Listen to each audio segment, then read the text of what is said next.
Prince Turki, if you were still ambassador here, what would you be trying to get the British government to do about Israel-Gaza? I mentioned that in my talk to Chatham House. I said that the efforts of the government now are welcome, but they're a bit shy. I think they can do more in stoppage of military support and other such considerations to the Israelis.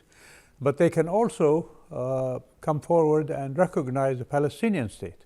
As you know, there has been a parliamentary resolution on that many years ago on recognizing Palestine as a state, which has not been implemented by governments in the UK. And do it now? I hope so. I think they should do that. Do you think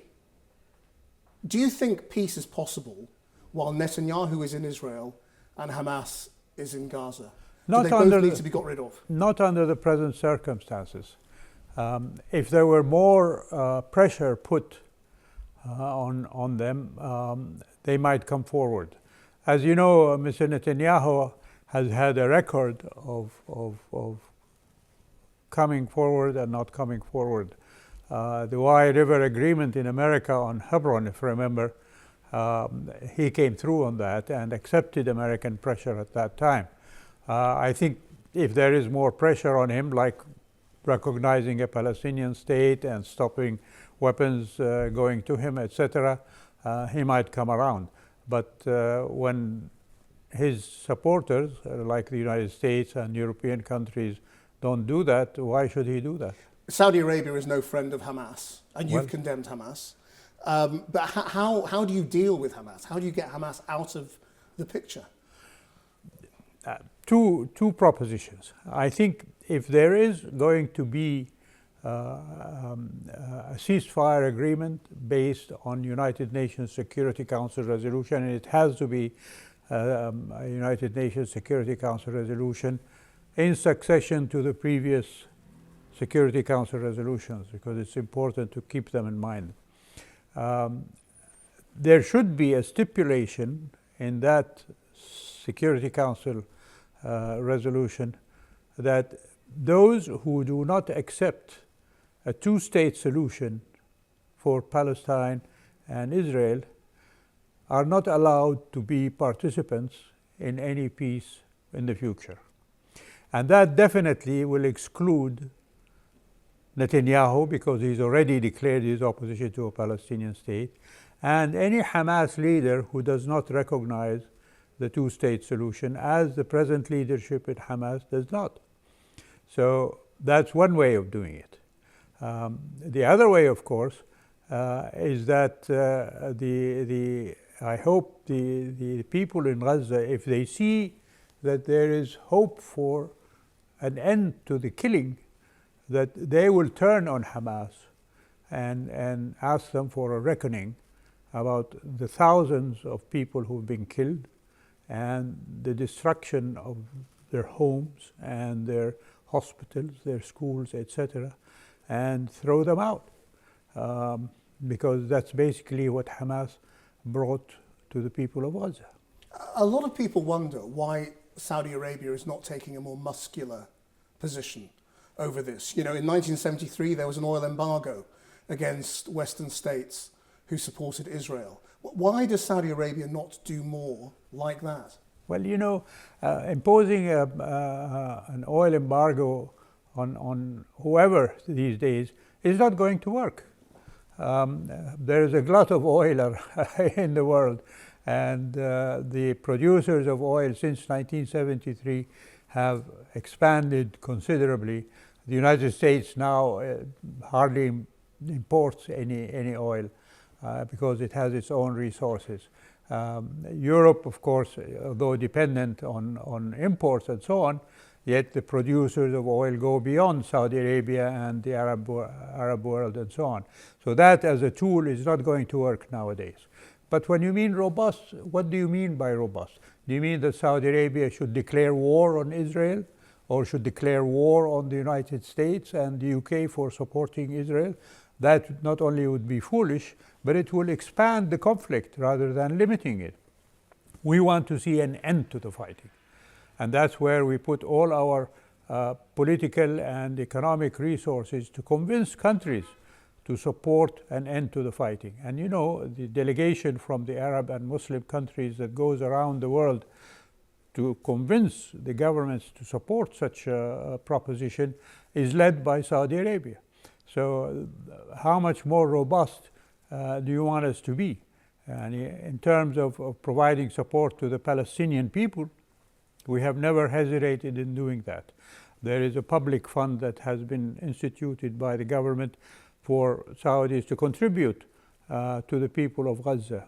And the supplies of humanitarian, medical, and other aid going to Gaza, either through the trucks that go through Saudi Arabia, but also through ships that go to Egyptian ports to provide support for Gaza, continue. What do you think Saudi Arabia's role would be in the building of a new Palestinian state? Well, I think any support we can give to the Palestinian people, we will not hesitate to do. I cannot specify any particular department or action that the kingdom can take. But there would be lots of Saudi money.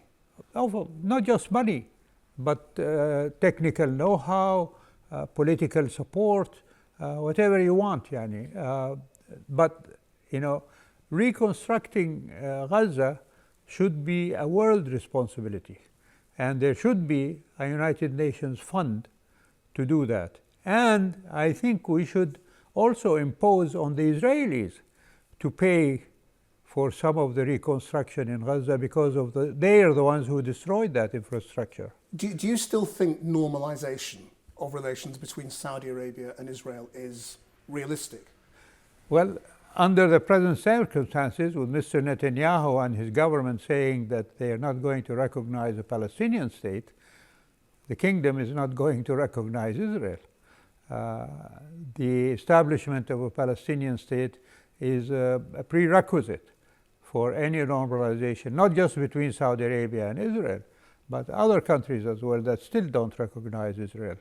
That's been the case in the Arab Peace Initiative, in the Islamic Cooperation Organization initiatives, in all of the peace efforts that have come about since 1948. I mean, you have rejected the idea that President Biden, supported that perhaps October the 7th was about stopping the progress of normalization. But has it worked? You know, if that's what they liked as a byproduct, have they been successful? Well, I think until the fighting stops, there is not going to be any consideration for normalization. And the kingdom has never said that it will go into normalization without the setting up of a Palestinian state. From our side, we've never reneged on our position of demanding that there be a Palestinian state as a condition for normalization with Israel. For Hamas to have aimed at disrupting the so-called normalization talks between us and the Americans, the preparations for October 7th must have taken much longer than the talks for normalization had started in the summer of 2023. So in my view, the effect on the normalization talks came as an added bonus to the Hamas attack on Israel. So what do you think the purpose of October the 7th was? Well, as was declared by Hamas, they publicly issued a statement in which they said that the end of occupation of Israel, the conduct of Israeli forces in the West Bank, the conduct of Israeli officials and forces in the Holy Mosque in Jerusalem, and the end of the boycott of Gaza, and the holding it hostage to Israeli. All these things they publish that they want to end. they have accomplished none of those things.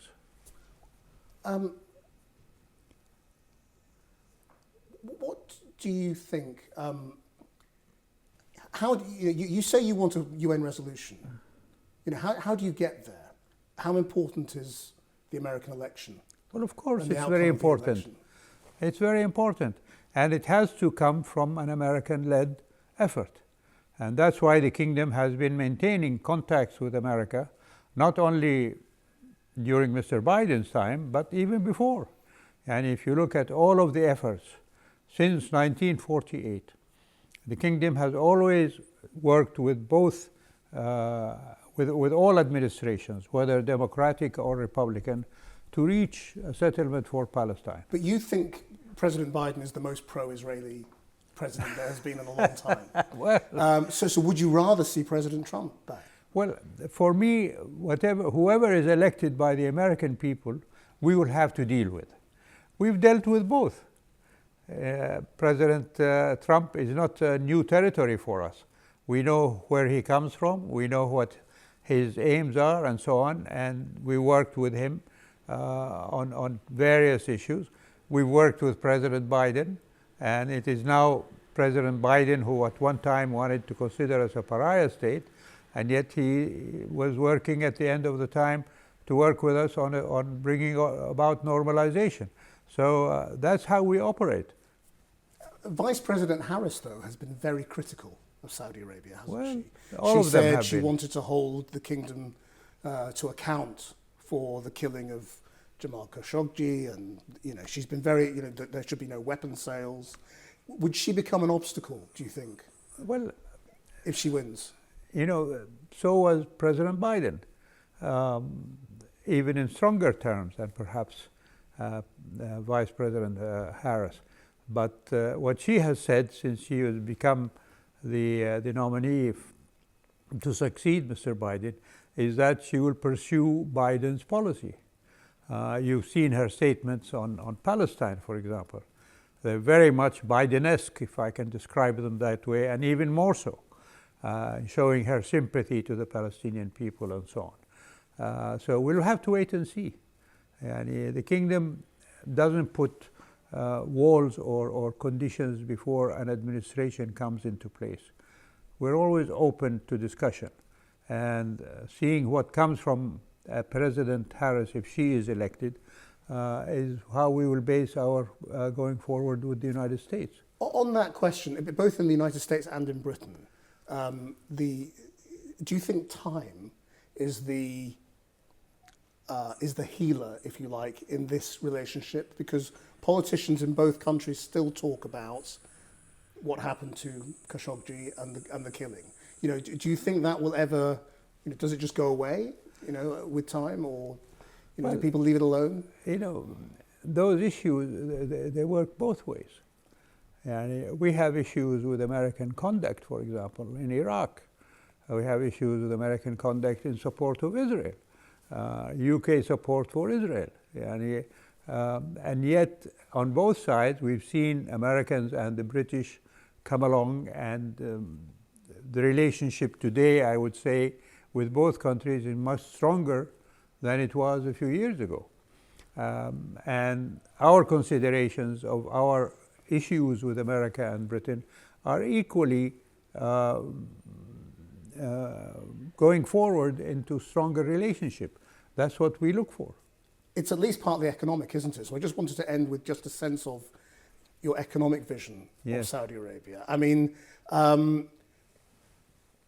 what do you see Saudi Arabia as being like in, say, 10 years' time in its relationship with Europe? Do you see it as a place that Europeans will go and travel to a lot, do a lot of business with, go on holiday there? What kind of country will it be? What kind of relationship will we have with Saudi Arabia? That is already happening.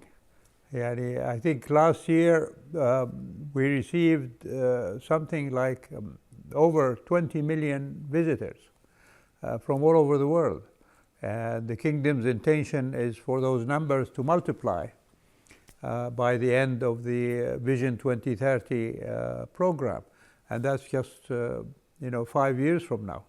So what we are doing in all our efforts is to manage to convince people that Saudi Arabia is a place to visit, whether for business, for pleasure, but even for health treatments. The health tourism is being developed in Saudi Arabia, and for educational tourism.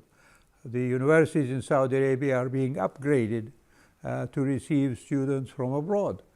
So on all these levels, the kingdom is opening up its doors.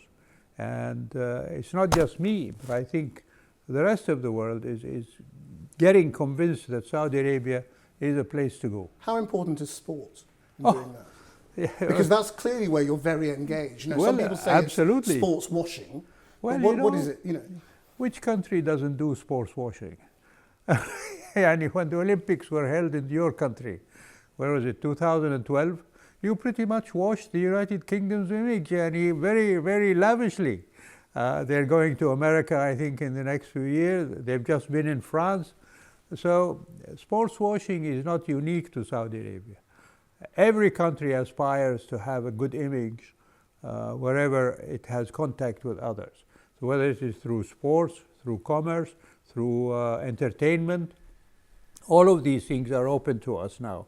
And now Saudi Arabia also is receiving many visitors for entertainment.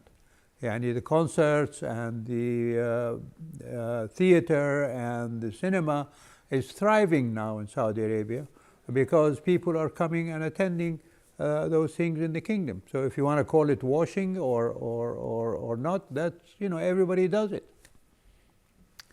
Your Royal Highness Prince Turki, thank you very much. Thank you, and please come and visit us in the kingdom. I'd love to. We'd like you to do some broadcasting from there. Yeah. Thank It's you. been a long time since we went back. We should go. Well, come again. Thank you very much. Thank you. Maybe you can help us with that. Sure, with pleasure.